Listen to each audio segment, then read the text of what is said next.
Everyone on Fisher Island, a private luxury community, consistently ranked as one of the wealthiest zip codes in the U.S., is being tested for coronavirus antibodies. All residents and employees of an affluent private Florida island community are being given tests to determine whether they have been exposed to the coronavirus and developed antibodies to it.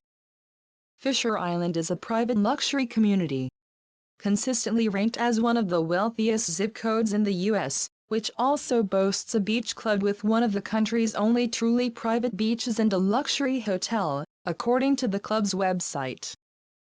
The island is home to over 700 prominent families from more than 40 different countries. Luxurious condominium units run from $2 million to more than $40 million, the site says.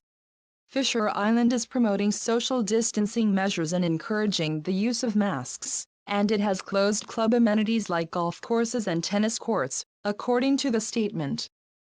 The tests are being administered to further minimize spread on the densely populated island, with half of the residents over the age of 60 and at high risk, the statement said. 5 to 9 people within the island's zip code have tested positive for the coronavirus, according to the state health department. The simple blood prick antibody test is used to determine if someone has been exposed to COVID-19 and has developed antibodies to the infection.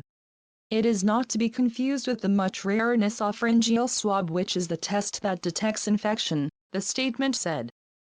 The University of Miami Health System said in a statement that it provided these tests in accordance with our clinical standards, which are designed to address the health needs of all the communities we serve. We understand it may have created the impression that certain communities would receive preferential treatment.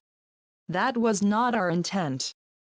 One of the first confirmed cases of coronavirus in Miami-Dade County was on Fisher Island. More than half of the population is over 60 and many residents were returning from the Northeast. These factors, at the time, were taken into consideration when the request was received, the statement said. The antibody tests are not yet widely available, and only one kind has been approved by the Food and Drug Administration for an emergency use authorization. The FDA said in a recent statement that more than 70 test developers have told the agency that they have serological tests available, but it warned that many of the developers are falsely claiming that their products have FDA approval or authorization. Fisher Island spokeswoman Sissy DeMaria Cohn would not say whether the tests being used on Fisher Island are approved. Neither would a spokeswoman for the University of Miami Health System. Another potential problem with the tests is that the body takes several days after having been infected to develop antibodies, meaning a test given too early could come back negative even if someone has the virus. And Dr. Robert Redfield, director of the Centers for Disease Control and Prevention, said Monday that antibodies to the coronavirus are not yet proven to provide protective immunity.